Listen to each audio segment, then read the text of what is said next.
ਸਤਿ ਸ੍ਰੀ ਅਕਾਲ ਜੀ। ਮੇਰਾ ਨਾਂ ਸੁਮਨ ਹੈ। ਮੇਰੀ ਨਨਾਣ ਸਿਰਫ 5ਵੀਂ ਪਾਸ ਸੀ। ਫਿਰ ਵੀ ਉਹ ਜਿਨ੍ਹਾਂ ਔਰਤਾਂ ਦੇ ਬੱਚਾ ਨਹੀਂ ਹੁੰਦਾ ਸੀ ਉਹਨਾਂ ਔਰਤਾਂ ਦਾ ਇਲਾਜ ਕਰਦੀ ਸੀ। ਇਸ ਲਈ ਉਸ ਨੇ ਘਰ ਦੀ ਛੱਤ 'ਤੇ ਇੱਕ ਕਲੀਨਿਕ ਖੋਲ੍ਹਿਆ ਹੋਇਆ ਸੀ। ਜਿਸ ਵੀ ਔਰਤ ਦਾ ਉਹ ਇਲਾਜ ਕਰਦੀ, ਬਾਂਝ ਔਰਤ ਗਰਭਵਤੀ ਹੋ ਜਾਂਦੀ। ਮੈਂ ਹੇਠਾਂ ਕਾਊਂਟਰ 'ਤੇ ਕੰਮ ਕਰਦੀ ਸੀ।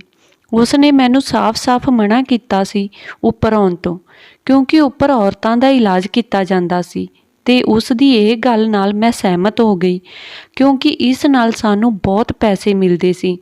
ਪਰ ਮੈਂ ਹੈਰਾਨ ਸੀ ਇਸ ਲਈ ਕਿ ਛੱਤ 'ਤੇ ਸਿਰਫ ਉਹ ਔਰਤਾਂ ਹੀ ਜਾ ਸਕਦੀਆਂ ਸੀ ਜਿਨ੍ਹਾਂ ਨੇ ਬੁਰਕਾ ਪਾਇਆ ਹੁੰਦਾ ਸੀ। ਮੈਨੂੰ ਮੇਰੀ ਨਨਾਣ 'ਤੇ ਸ਼ੱਕ ਹੋਣ ਲੱਗਾ ਤੇ ਇੱਕ ਦਿਨ ਮੈਂ ਬੁਰਕਾ ਪਾ ਕੇ ਛੱਤ ਉੱਤੇ ਚੜ੍ਹ ਗਈ।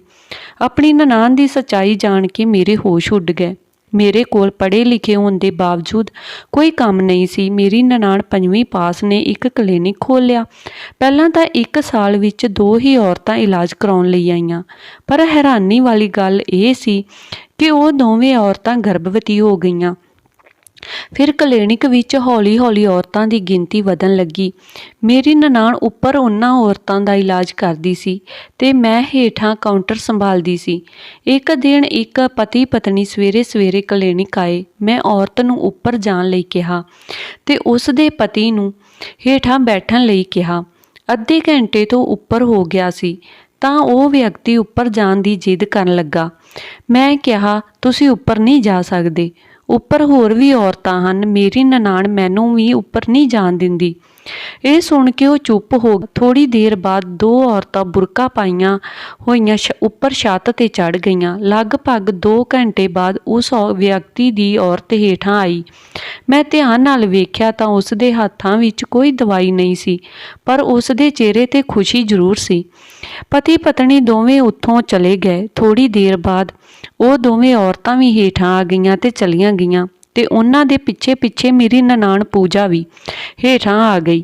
ਉਸ ਨੇ ਆਪਣੇ ਚਿਹਰੇ ਤੋਂ ਮਾਸਕ ਉਤਾਰ ਲਿਆ ਤੇ ਹੱਥਾਂ ਦੇ ਦਸਤਾਨੇ ਕੂੜੇਦਾਨ ਵਿੱਚ ਸੁੱਟ ਦਿੱਤੇ। ਮੈਂ ਉਸ ਨੂੰ ਵੇਖਿਆ ਤਾਂ ਉਹ ਹਲਕਾ ਜਿਹਾ ਮੁਸਕਰਾਈ। ਫਿਰ ਮੈਂ ਪੁੱਛਿਆ, ਪੂਜਾ, ਤੂੰ ਸਿਰਫ 5ਵੀਂ ਪਾਸ ਆਂ, ਫਿਰ ਕਿਵੇਂ ਇਹਨਾਂ ਔਰਤਾਂ ਦਾ ਇਲਾਜ ਕਰਦੀ ਆਂ? ਉਸ ਨੇ ਕਿਹਾ ਕਿ ਮੇਰੇ ਲਈ ਇੰਨਾ ਹੀ ਬਹੁਤ ਹੈ ਕਿ ਮੈਂ ਅਜਿਹੀਆਂ ਔਰਤਾਂ ਦਾ ਘਰ ਟੁੱਟਣ ਤੋਂ ਬਚਾਇਆ ਹੈ। ਇਹ ਸੁਣ ਕੇ ਮੈਂ ਸ਼ਾਂਤ ਹੋ ਗਈ। ਪਤਾ ਨਹੀਂ ਉਹ ਮੇਰੇ ਤੋਂ ਕੀ ਲੁਕਾ ਰਹੀ ਸੀ, ਪਰ ਆਖਰਕਾਰ ਮੈਂ ਉਸ ਦੀ ਭਾਬੀ ਹਾਂ। ਘੱਟੋ ਘੱਟ ਉਸ ਨੂੰ ਮੈਨੂੰ ਤਾਂ ਦੱਸਣਾ ਚਾਹੀਦਾ ਹੈ। ਸ਼ੁਰੂ ਵਿੱਚ ਮੈਂ ਉਸ ਦੇ ਕੰਮ ਵੱਲ ਜ਼ਿਆਦਾ ਧਿਆਨ ਨਹੀਂ ਦਿੱਤਾ, ਪਰ ਹੌਲੀ-ਹੌਲੀ ਉਸ ਦਾ ਨਾਂ ਹਰ ਥਾਂ ਹੋ ਗਿਆ। ਸ਼ੁਰੂ ਵਿੱਚ ਉਹ ਸਿਰਫ 1 ਜਾਂ 2 ਔਰਤਾਂ ਦਾ ਇਲਾਜ ਕਰਦੀ ਸੀ, ਪਰ ਹੁਣ ਉਹ ਇੱਕ ਦਿਨ ਵਿੱਚ ਲਗਭਗ 15 ਤੋਂ 20 ਔਰਤਾਂ ਦਾ ਇਲਾਜ ਕਰਦੀ ਹੈ। ਇਹ ਸਭ ਇਕੱਲੀ ਨੂੰ ਸੰਭਾਲਣਾ ਬਹੁਤ ਮੁਸ਼ਕਲ ਹੋ ਰਿਹਾ ਸੀ। ਇਸ ਲਈ ਮੈਂ ਉਹਨਾਂ ਦੇ ਖੂਨ ਦਾ ਹੇਠਾਂ ਕਾਊਂਟਰ 'ਤੇ ਸੈਂਪਲ ਲੈਣ ਲੱਗੀ। ਉਹਨਾਂ ਦੇ ਇਲਾਜ ਵਿੱਚ ਲਗਭਗ 2-3 ਘੰਟੇ ਲੱਗ ਜਾਂਦੇ ਸਨ। ਮੈਂ ਉਸ ਨੂੰ ਹਰ ਵਾਰ ਪੁੱਛਦੀ ਕਿ ਤੂੰ ਕਿਵੇਂ ਇਲਾਜ ਕਰਦੀ ਆਂ, ਤੇ ਉਹ ਹਰ ਵਾਰ ਹੱਸ ਕੇ ਸਾਰ ਦਿੰਦੀ। ਮੈਂ ਕਦੇ-ਕਦੇ ਸੋਚਦੀ ਕਿ ਜਦੋਂ ਕਲੀਨਿਕ ਵਿੱਚ ਮਰੀਜ਼ ਦਾਖਲ ਹੁੰਦਾ ਉਦੋਂ ਮੈਨੂੰ ਜਾਣ ਦੀ ਇਜਾਜ਼ਤ ਨਹੀਂ ਹੈ, ਪਰ ਮਰੀਜ਼ ਨਾ ਹੋਣ 'ਤੇ ਵੀ ਮੈਨੂੰ ਸਖਤ ਮਨਾਹੀ ਹੈ। ਮੈਂ ਆਪਣੀ ਨਨਾਣ ਨੂੰ ਜ਼ਿਆਦਾ ਨਹੀਂ ਪੁੱਛਦੀ ਸੀ, ਕਿਉਂਕਿ ਮੈਂ ਕਈ ਸਾਲਾਂ ਤੋਂ ਬੇਰੁਜ਼ਗਾਰ ਸੀ ਤੇ ਉਸ ਦੀ ਕਮਾਈ ਨਾਲ ਘਰ ਨੂੰ ਚਲਾਉਂਦੀ ਸੀ। ਪਹਿਲਾਂ 2 ਵਕਤ ਦਾ ਰੋਟੀ ਪਾਣੀ ਮਸਾਂ ਚੱਲਦਾ ਸੀ ਤੇ ਉੱਤੋਂ 2 ਬੱਚਿਆਂ ਦੀ ਜ਼ਿੰਮੇਵਾਰੀ ਉਹ ਵੱਖਰੀ ਸੀ। ਮੈਂ ਬੇਰੁਜ਼ਗਾਰ ਸੀ ਤਾਂ ਉਹ ਹਰ ਵਾਰ ਮੈਨੂੰ ਕਹਿੰਦੀ ਸੀ ਕਿ ਮੇਰਾ ਸਾਥ ਦੇਵੋ। ਕਈ ਵਾਰ ਉਹ ਮੇਰੇ ਨਾਲ ਲੜ ਕੇ ਮੇਰੇ ਨਾਲ ਬੋਲਣਾ ਬੰਦ ਕਰ ਦਿੰਦੀ ਸੀ। ਫਿਰ ਉਸ ਨੇ ਆਪ ਹੀ ਕੁਝ ਕਰਨ ਬਾਰੇ ਸੋਚਿਆ ਤਾਂ ਇੱਕ ਦਿਨ ਉਹ ਮੇਰੇ ਕੋਲ ਆਈ ਤੇ ਕਹਿਣ ਲੱਗੀ, ਭਾਬੀ, ਮੈਂ ਛੱਤ 'ਤੇ ਕਲੀਨਿਕ ਬਣਾਉਣਾ ਹੈ। ਮੈਂ ਕਿਹਾ, ਤੂੰ ਸਿਰਫ 5ਵੀਂ ਪਾਸ ਹੈ, ਕਲੀਨਿਕ ਕਿਵੇਂ ਖੋਲ੍ਹ ਸਕਦੀ ਹੈ? ਉਸ ਨੇ ਕਿਹਾ, ਤੁਸੀਂ ਚਿੰਤਾ ਨਾ ਕਰੋ, ਜਿਨ੍ਹਾਂ ਨੇ ਕੁਝ ਕਰਨਾ ਹੁੰਦਾ ਹੈ ਉਹ ਕੋਈ ਨਾ ਕੋਈ ਤਰੀਕਾ ਲੱਭ ਲੈਂਦੀਆਂ ਹਨ। ਫਿਰ ਉਹ ਮੇਰੇ ਬਿਨਾਂ ਕੁਝ ਬੋਲੇ ਹੀ ਬਾਹਰ ਚਲੀ ਗਈ। ਆਖਿਰਕਾਰ ਉਸ ਨੇ ਛੱਤ 'ਤੇ 2 ਕਮਰਿਆਂ ਦਾ ਕਲੀਨਿਕ ਬਣਾ ਲਿਆ। ਉਸ ਨੇ ਕਿਹਾ ਕਿ ਜਿਨ੍ਹਾਂ ਔਰਤਾਂ ਦੇ ਬੱਚੇ ਨਹੀਂ ਹੁੰਦੇ ਮੈਂ ਉਹਨਾਂ ਦਾ ਇਲਾਜ ਕਰਾਂਗੀ। ਸ਼ੁਰੂ ਵਿੱਚ ਮੈਂ ਉਸ ਦਾ ਬਹੁਤ ਮਜ਼ਾਕ ਉਡਾਇਆ, ਪਰ ਉਸ ਦੇ ਇਰਾਦੇ ਪੱਕੇ ਸੀ। ਸਭ ਤੋਂ ਪਹਿਲਾਂ ਮੈਂ ਇਹ ਜਾਣਨ ਵਿੱਚ ਲੱਗੀ ਰਹਿੰਦੀ ਸੀ ਕਿ ਉਹ ਇਹ ਸਭ ਕਿਵੇਂ ਕਰਦੀ ਹੈ, ਪਰ ਬਾਅਦ ਵਿੱਚ ਮੈਂ ਸੋਚਦੀ ਕਿ ਉਹ ਇਹ ਸਭ ਆਪਣੇ ਪਰਿਵਾਰ ਲਈ ਕਰ ਰਹੀ ਹੈ। ਮੇਰੇ ਸੱਸ ਸਹੁਰੇ ਗੁਜ਼ਰੇ ਨੂੰ ਬਹੁਤ ਸਮਾਂ ਹੋ ਗਿਆ ਸੀ।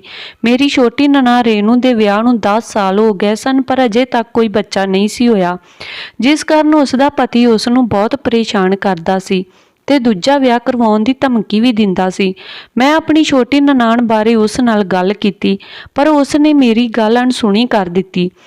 ਇਸ ਦੇ ਪਿੱਛੇ ਵੀ ਇੱਕ ਕਾਰਨ ਸੀ। ਰੇਣੂ ਦਾ ਆਪਣੀ ਭੈਣ ਨਾਲ ਰਿਸ਼ਤਾ ਜ਼ਿਆਦਾ ਵਧੀਆ ਨਹੀਂ ਸੀ। ਰੇਣੂ ਨੇ ਭੈਣ ਹੋਣ ਦੇ ਨਾਂ 'ਤੇ ਪੂਜਾ ਨੂੰ ਬਹੁਤ ਪਰੇਸ਼ਾਨ ਕੀਤਾ ਸੀ। ਮੈਂ ਵੀ ਕਈ ਵਾਰ ਰੇਣੂ ਦੀਆਂ ਗੱਲਾਂ ਵਿੱਚ ਆ ਜਾਂਦੀ ਸੀ ਤੇ ਪੂਜਾ ਨਾਲ ਬੁਰਾ ਸਲੂਕ ਕਰਦੀ ਸੀ। ਪੂਜਾ ਇਹ ਗੱਲਾਂ ਭੁੱਲੀ ਨਹੀਂ ਸੀ ਤੇ ਸ਼ਾਇਦ ਇਸੇ ਕਰਕੇ ਉਹ ਰੇਣੂ ਦਾ ਇਲਾਜ ਕਰਨ ਲਈ ਬਿਲਕੁਲ ਤਿਆਰ ਨਹੀਂ ਸੀ। ਪੂਜਾ ਦਾ ਕਲੀਨਿਕ ਬਹੁਤ ਵਧੀਆ ਚੱਲ ਰਿਹਾ ਸੀ। ਸਾਡੇ ਕੋਲ ਹੁਣ ਬਹੁਤ ਪੈਸਾ ਸੀ, ਪਰ ਕਈ ਵਾਰ ਮੈਂ ਸਾਰੀ ਰਾਤ ਇਸ ਬਾਰੇ ਸੋਚਦੀ ਰਹਿੰਦੀ ਕਿ ਆਖਿਰ ਪੂਜਾ ਕਿਵੇਂ ਇਲਾਜ ਕਰਦੀ ਆ। ਇੱਕ ਦਿਨ ਇੱਕ ਬਜ਼ੁਰਗ ਜੋੜਾ ਆਇਆ। ਮੈਂ ਉਸ ਨੂੰ ਹੇਠਾਂ ਸੋਫੇ ਤੇ ਬੈਠਣ ਲਈ ਕਿਹਾ ਤੇ ਉਸ ਦੀ ਪਤਨੀ ਨੂੰ ਉੱਪਰ ਭੇਜ ਦਿੱਤਾ। ਥੋੜੀ ਦੇਰ ਬਾਅਦ ਉਹੀ ਦੋ ਔਰਤਾਂ ਬੁਰਕੇ ਵਾਲੀਆਂ ਆਈਆਂ ਤੇ ਮੈਂ ਉਹਨਾਂ ਨੂੰ ਉੱਪਰ ਜਾਣ ਲਈ ਕਿਹਾ। ਪਤਾ ਨਹੀਂ ਇਹਨਾਂ ਦੋ ਔਰਤਾਂ ਨੂੰ ਕੀ ਪਰੇਸ਼ਾਨੀ ਸੀ ਜੋ ਪੂਜਾ ਕੋਲੋਂ ਠੀਕ ਹੀ ਨਹੀਂ ਹੁੰਦੀ ਸੀ, ਕਿਉਂਕਿ ਉਹ ਦੋਵੇਂ ਰੋਜ਼ ਕਲੀਨਿਕ ਵਿੱਚ ਆਉਂਦੀਆਂ ਸੀ। 4 ਘੰਟੇ ਬਾਅਦ ਉਹ ਹੇਠਾਂ ਆਈਆਂ। ਉਹ ਦੋਵੇਂ ਔਰਤਾਂ ਉੱਥੋਂ ਜਲਦੀ ਜਾਣਾ ਚਾਹੁੰਦੀਆਂ ਸੀ। ਜਦੋਂ ਮੇਰੀ ਨਜ਼ਰ ਦੋਹਾਂ ਵਿੱਚੋਂ ਇੱਕ ਦੇ ਪੈਰਾਂ 'ਤੇ ਪਈ ਤਾਂ ਮੈਨੂੰ ਥੋੜਾ ਜਿਹਾ ਸ਼ੱਕ ਹੋਇਆ, ਕਿਉਂਕਿ ਇੱਕ ਨੇ ਬੰਦਿਆਂ ਵਾਲੀ ਚੱਪਲ ਪਾਈ ਹੋਈ ਸੀ। ਮੈਂ ਕਿਹਾ, ਤੁਸੀਂ ਦੋਵੇਂ ਕਈ ਦਿਨਾਂ ਤੋਂ ਲਗਾਤਾਰ ਇੱਥੇ ਆਉਂਦੀਆਂ ਹੋ, ਤੁਹਾਡੀ ਪਰੇਸ਼ਾਨੀ ਠੀਕ ਹੋਈ ਕਿ ਨਹੀਂ? ਫਿਰ ਇੱਕ ਔਰਤ ਬੋਲੀ, ਅਸੀਂ ਇੱਥੇ ਔਰਤਾਂ ਦਾ ਇਲਾਜ ਕਰਨ ਆਉਂਦੀਆਂ ਹਾਂ। ਹੁਣ ਮੇਰੀ ਸਮਝ ਆਇਆ ਕਿ ਔਰਤਾਂ ਦਾ ਇਲਾਜ ਇਹ ਦੋਵੇਂ ਕਰਦੀਆਂ ਨੇ ਤੇ ਨਾ ਪੂਜਾ ਦਾ ਹੁੰਦਾ ਹੈ। ਪਰ ਮੈਂ ਸੋਚਿਆ ਮੈਨੂੰ ਕੀ ਫਰਕ ਪੈਂਦਾ। ਥੋੜੀ ਦੇਰ ਬਾਅਦ ਮੇਰੀ ਛੋਟੀ ਨਨਾਣ ਰੇਣੂ ਨੇ ਫੋਨ ਕੀਤਾ ਤੇ ਰੋਂਦੀ ਹੋਈ ਕਹਿਣ ਲੱਗੀ, ਭਾਬੀ ਕਿਵੇਂ ਨਾ ਕਿਵੇਂ ਪੂਜਾ ਨੂੰ ਮਨਾਓ, ਮੇਰਾ ਇਲਾਜ ਕਰਨ ਲਈ, ਨਹੀਂ ਤਾਂ ਮੇਰਾ ਪਤੀ ਮੈਨੂੰ ਤਲਾਕ ਦੇ ਦੇਵੇਗਾ। ਮੈਂ ਉਸ ਨੂੰ ਕਿਹਾ, ਮੈਂ ਤੇਰੀ ਭੈਣ ਨਾਲ ਗੱਲ ਕਰਾਂਗੀ, ਤੂੰ ਚਿੰਤਾ ਨਾ ਕਰ। ਤੇ ਸਾਰੀਆਂ ਔਰਤਾਂ ਦੇ ਜਾਣ ਤੋਂ ਬਾਅਦ ਮੈਂ ਛੱਤ ਉੱਤੇ ਚੜ੍ਹ ਗਈ। ਜਿਵੇਂ ਹੀ ਮੈਂ ਕਲੀਨਿਕ ਦਾ ਦਰਵਾਜ਼ਾ ਖੋਲ੍ਹ ਕੇ ਅੰਦਰ ਗਈ ਤਾਂ ਪੂਜਾ ਉੱਚੀ ਉੱਚੀ ਰੌਲਾ ਪਾਉਣ ਲੱਗੀ ਤੇ ਮੈਨੂੰ ਬਾਹਰ ਧੱਕਾ ਦੇ ਦਿੱਤਾ। ਮੈਨੂੰ ਬਹੁਤ ਗੁੱਸਾ ਆਇਆ, ਪਰ ਫਿਰ ਵੀ ਮੈਂ ਚੁੱਪ ਰਹੀ। ਮੈਂ ਪੂਜਾ ਨਾਲ ਰੇਣੂ ਬਾਰੇ ਗੱਲ ਕੀਤੀ ਤਾਂ ਉਸਨੇ ਕਿਹਾ, ਮੈਂ ਰੇਣੂ ਦਾ ਇਲਾਜ ਨਹੀਂ ਕਰ ਸਕਦੀ, ਉਸ ਨੂੰ ਕਹੋ ਕਿਸੇ ਵਧੀਆ ਹਸਪਤਾਲ ਆਪਣਾ ਇਲਾਜ ਕਰਵਾ ਲਵੇ। ਪਰ ਤੂੰ ਉਸ ਦਾ ਇਲਾਜ ਕਿਉਂ ਨਹੀਂ ਕਰਦੀ? ਤਾਂ ਉਹ ਹੱਸ ਕੇ ਚਲੀ ਗਈ। ਫਿਰ ਇਸ ਤੋਂ ਬਾਅਦ ਮੈਂ ਕਈ ਦਿਨ ਉਸ ਦੇ ਨਾਲ ਗੱਲ ਨਹੀਂ ਕੀਤੀ, ਪਰ ਉਸ ਨੂੰ ਇਸ ਗੱਲ ਨਾਲ ਕੋਈ ਫਰਕ ਹੀ ਨਹੀਂ ਪਿਆ। ਆਖਰਕਾਰ ਉਹ ਪੈਸਾ ਜੋ ਕਮਾਉਣ ਲੱਗੀ ਸੀ, ਉਸ ਨੂੰ ਮੇਰੀ ਨਾਰਾਜ਼ਗੀ ਨਾਲ ਕੋਈ ਫਰਕ ਨਹੀਂ ਪੈਂਦਾ ਸੀ। ਕੁਝ ਦਿਨਾਂ ਬਾਅਦ ਰੇਣੂ ਰੋਂਦੀ ਹੋਈ ਘਰ ਆਈ ਤੇ ਕਹਿਣ ਲੱਗੀ ਕਿ ਭਾਬੀ ਜੋ ਮਰਜ਼ੀ ਕਰੋ, ਭੈਣ ਨੂੰ ਮੇਰਾ ਇਲਾਜ ਕਰਨ ਲਈ ਕਹੋ। ਅੱਜ ਮੇਰੇ ਪਤੀ ਨੇ ਬਾਂਝ ਕਹਿ ਕੇ ਘਰੋਂ ਕੱਢ ਦਿੱਤਾ ਆ। ਬਹੁਤ ਜਲਦੀ ਹੀ ਉਹ ਮੈਨੂੰ ਤਲਾਕ ਵੀ ਦੇ ਦੇਵੇਗਾ। ਇਹ ਸਾਰਾ ਕੁਝ ਪੂਜਾ ਸੁਣ ਰਹੀ ਸੀ, ਪਰ ਉਸ ਤੇ ਇਹਨਾਂ ਗੱਲਾਂ ਦਾ ਕੋਈ ਅਸਰ ਹੀ ਨਹੀਂ ਹੋਇਆ। ਮੈਂ ਪੂਜਾ ਦੇ ਅੱਗੇ ਹੱਥ ਜੋੜ ਕੇ ਕਿਹਾ, ਰੇਣੂ ਨੇ ਵਿਆਹ ਤੋਂ ਪਹਿਲਾਂ ਤੇਰੇ ਨਾਲ ਜੋ ਵਿਹਾਰ ਕੀਤਾ, ਮੈਂ ਉਸ ਲਈ ਤੇਰੇ ਤੋਂ ਮਾਫੀ ਮੰਗਦੀ ਹਾਂ, ਪਰ ਇਸ ਦਾ ਇਲਾਜ ਕਰ ਦੇ, ਨਹੀਂ ਤਾਂ ਇਸ ਦਾ ਪਤੀ ਇਸ ਨੂੰ ਤਲਾਕ ਦੇ ਦੇਵੇਗਾ। ਹਾਂ, ਕੋਈ ਸਮੱਸਿਆ ਨਹੀਂ, ਅਸੀਂ ਰੇਣੂ ਦਾ ਦੂਜਾ ਵਿਆਹ ਕਰਵਾ ਲਵਾਂਗੇ, ਪਰ ਮੈਂ ਇਸ ਦਾ ਇਲਾਜ ਨਹੀਂ ਕਰ ਸਕਦੀ। ਮੈਂ ਹੈਰਾਨੀ ਨਾਲ ਉਸ ਵੱਲ ਵੇਖੀ ਜਾ ਰਹੀ ਸੀ। ਤੂੰ ਇਸ ਦਾ ਇਲਾਜ ਕਿਉਂ ਨਹੀਂ ਕਰ ਸਕਦੀ? ਪੂਜਾ ਕਹਿੰਦੀ ਕਿ ਮੈਂ ਸਹੁੰ ਖਾਧੀ ਆ ਕਿ ਮੈਂ ਆਪਣੇ ਘਰ ਦੀਆਂ ਔਰਤਾਂ ਦਾ ਇਲਾਜ ਨਹੀਂ ਕਰ ਸਕਦੀ ਹਾਂ, ਤੇ ਉਹ ਉੱਪਰ ਕਲੀਨਿਕ ਵਿੱਚ ਚਲੀ ਗਈ। ਕੁਝ ਦਿਨ ਬਾਅਦ ਰੇਣੂ ਦਾ ਤਲਾਕ ਹੋ ਗਿਆ। ਮੈਨੂੰ ਪੂਜਾ ਤੇ ਬਹੁਤ ਗੁੱਸਾ ਆਉਂਦਾ ਤੇ ਮੈਂ ਜਾਣਨਾ ਚਾਹੁੰਦੀ ਸੀ ਕਿ ਉਸਨੇ ਰੇਣੂ ਦਾ ਇਲਾਜ ਕਿਉਂ ਨਹੀਂ ਕੀਤਾ। ਹੁਣ ਰੇਣੂ ਪੂਜਾ ਨਾਲ ਹੋਰ ਵੀ ਨਾਰਾਜ਼ ਰਹਿਣ ਲੱਗੀ ਸੀ। ਮੈਨੂੰ ਕਹਿੰਦੀ, ਭਾਬੀ ਭੈਣ ਨੇ ਮੇਰਾ ਇਲਾਜ ਕਿਉਂ ਨਹੀਂ ਕੀਤਾ? ਤੇ ਹੁਣ ਰੇਣੂ ਪੂਜਾ ਤੇ ਨਜ਼ਰ ਰੱਖਣ ਲੱਗੀ। ਮੈਂ ਕਿਹਾ, ਇਹ ਮੇਰੀ ਸਮਝ ਵੀ ਨਹੀਂ ਪੈ ਰਿਹਾ ਤੇ ਮੈਨੂੰ ਕੋਈ ਰਾਹ ਨਹੀਂ ਦਿਸਦਾ। ਨਹੀਂ ਭਾਬੀ, ਕੋਈ ਗੱਲ ਤਾਂ ਹੈ, ਉਸਨੇ ਮੇਰਾ ਇਲਾਜ ਨਹੀਂ ਕੀਤਾ, ਮਤਲਬ ਦਾਲ ਵਿੱਚ ਕੁਝ ਕਾਲਾ ਆ। ਉਹ ਲੋਕਾਂ ਦਾ ਇਲਾਜ ਨਹੀਂ ਕਰ ਰਹੀ, ਤੁਹਾਡੇ ਨਾਲ ਧੋਖਾ ਕਰ ਰਹੀ ਆ, ਪਰ ਤੁਹਾਡੀਆਂ ਅੱਖਾਂ ਤੇ ਪੱਟੀ ਬੰਨੀ ਹੋਈ ਆ। ਤੁਸੀਂ ਕੱਲ ਉਹ ਬੁਰਕਾ ਪਹਿਨੀ ਔਰਤ ਨੂੰ ਵੇਖਿਆ ਸੀ? ਉਹ ਔਰਤ ਨਹੀਂ, ਮਰਦ ਆ। ਜਦੋਂ ਵੀ ਕੋਈ ਔਰਤ ਇਲਾਜ ਲਈ ਆਉਂਦੀ ਆ ਤਾਂ ਤੁਸੀਂ ਕਾਊਂਟਰ ਤੇ ਉਸਦੇ ਖੂਨ ਦਾ ਸੈਂਪਲ ਲੈਂਦੇ ਹੋ। ਉਦੋਂ ਹੀ ਉਹ ਦੋ ਔਰਤਾਂ ਆਉਂਦੀਆਂ ਨੇ। ਉਹ ਦੋਵੇਂ ਆਦਮੀ ਹਨ। ਯਕੀਨਨ ਭੈਣ ਕੋਈ ਵੱਡੀ ਖੇਡ ਖੇਡ ਰਹੀ ਆ। ਰੇਣੂ ਨੇ ਜੋ ਕੁਝ ਦੱਸਿਆ, ਉਸ ਦੀਆਂ ਗੱਲਾਂ ਸੁਣ ਕੇ ਮੇਰੇ ਮਨ ਵਿੱਚ ਵੀ ਸ਼ੱਕ ਪੈਦਾ ਹੋ ਗਿਆ। ਮੈਂ ਉਸ ਨੂੰ ਕਿਹਾ ਕਿ ਕੱਲ ਅਸੀਂ ਦੋਵੇਂ ਬੁਰਕਾ ਪਹਿਨ ਕੇ ਕਲੀਨਿਕ ਵਿੱਚ ਜਾਵਾਂਗੀਆਂ। ਦੂਜੇ ਦਿਨ ਬੁਰਕਾ ਪਹਿਨੀ ਹੋਈ ਔਰਤ ਆਈ। ਮੈਂ ਉਸ ਨੂੰ ਉੱਪਰ ਜਾਣ ਲਈ ਕਿਹਾ ਤੇ ਉਸਦੇ ਪਤੀ ਨੂੰ ਹੇਠਾਂ ਬੈਠਣ ਲਈ ਕਿਹਾ ਤੇ ਅਸੀਂ ਦੋਵੇਂ ਬੁਰਕਾ ਪਾ ਕੇ ਉੱਪਰ ਚਲੀਆਂ ਗਈਆਂ।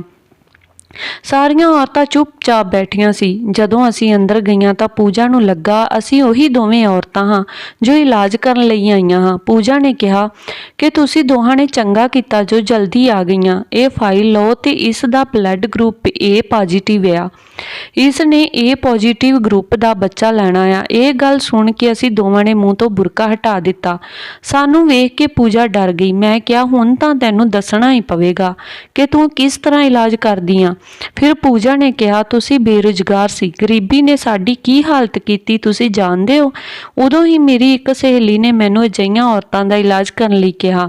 ਮੇਰੀ ਸਹੇਲੀ ਇੱਕ NGO ਚਲਾਉਂਦੀ ਆ ਜਿੱਥੇ ਉਹਨਾਂ ਅਨਾਥ ਬੱਚਿਆਂ ਨੂੰ ਸੰਭਾਲ ਲਿਆ ਜਾਂਦਾ ਹੈ ਜਿਨ੍ਹਾਂ ਦੇ ਮਾਂ-ਬਾਪ ਕੂੜੇ ਦੇ ਢੇਰ ਵਿੱਚ ਸੁੱਟ ਜਾਂਦੇ ਹਨ, ਜਾਂ ਕੁਆਰੀਆਂ ਕੁੜੀਆਂ ਵੀ ਆਪਣੇ ਬੱਚੇ NGO ਵਿੱਚ ਦੇ ਜਾਂਦੀਆਂ ਹਨ। ਉਹ ਉਹਨਾਂ ਬੱਚਿਆਂ ਦੀ ਦੇਖਭਾਲ ਕਰਦੀ ਹੈ। ਉਹਨੇ ਮੈਨੂੰ ਦੱਸਿਆ ਜਦੋਂ ਕਿਸੇ ਔਰਤ ਦੇ ਘਰ ਬੱਚਾ ਨਹੀਂ ਹੁੰਦਾ ਤਾਂ ਉਸ ਦਾ ਪਤੀ ਦੂਜਾ ਵਿਆਹ ਕਰਵਾ ਲੈਂਦਾ ਹੈ ਜਾਂ ਫਿਰ ਬੱਚਾ ਗੋਦ ਲੈਣ ਲਈ ਕਹਿੰਦਾ ਹੈ। ਇਸ ਤਰ੍ਹਾਂ ਕਿੰਨੇ ਹੀ ਲੋਕਾਂ ਦੀ ਜ਼ਿੰਦਗੀ ਬਰਬਾਦ ਹੋ ਜਾਂਦੀ ਹੈ।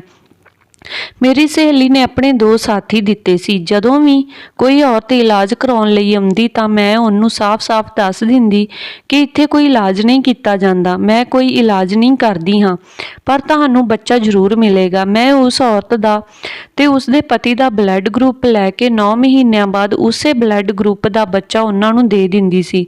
ਮੈਂ ਰੇਨੂ ਦਾ ਇਲਾਜ ਇਸ ਲਈ ਨਹੀਂ ਕਰਦੀ ਸੀ ਕਿਤੇ ਉਸ ਨੂੰ ਪਤਾ ਨਾ ਲੱਗ ਜਾਵੇ। ਰੇਨੂ ਕਹਿੰਦੀ ਜੇ ਤੁਸੀਂ ਮੇਰਾ ਇਲਾਜ ਕੀਤਾ ਹੁੰਦਾ ਤਾਂ ਸ਼ਾਇਦ ਮੈਂ ਇੱਥੇ ਨਾ ਹੁੰਦੀ। ਖੈਰ ਹੁਣ ਮੈਂ ਵੀ ਤੁਹਾਡਾ ਸਾਥ ਦੇਵਾਂਗੀ। ਇਹ ਕੰਮ ਸਮਾਜ ਲਈ ਬਹੁਤ ਵਧੀਆ ਆ।